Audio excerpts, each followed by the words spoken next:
शिक्षक आन्दोलन एकाएक झडपमा परिणत हुँदा 60 जना बढी घाइते भए। फिल्डमा खटिएकी पत्रकारलाई गम्भीर चोट लाग्यो।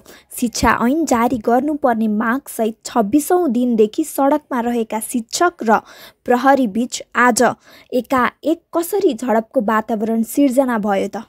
सदाझै माइती घरमा भेला भएर बानेश्वरतिर लागेका शिक्षकले आइतबार निषेधित क्षेत्र तोड्न खोजेका थिए। संसद भवनतर्फ अघि बढ्न खोज्दा सुरुमा केही बेर घम्साघम्सी भयो। प्रहरीले पछाडि हट्न र तोकिएको क्षेत्रभित्रै रहेर आन्दोलन गर्न भने, तर शिक्षकहरूले मानेनन्। उल्टै शिक्षकहरूले केपी ओली तिम्रो पाराले दुःख पायो साराले, गृहमन्त्री राजीनामा दे लगायत नारा लगाउँदै अघि बढ्न खोजे। प्रहरीले लगाएको बार नै भत्काउन खोजे।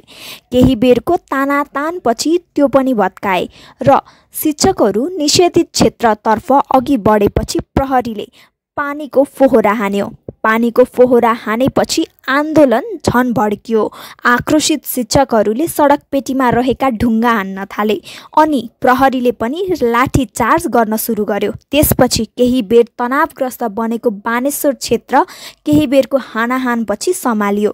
हिजोसम्म रमझममा चलिरहेको शिक्षक आन्दोलनले आज झडप सिर्जना गर्दा 60 जना बढी घाइते भएका छन्। आज काठमाडौँमा भएको यो झडपमा तपाईको राय के छ?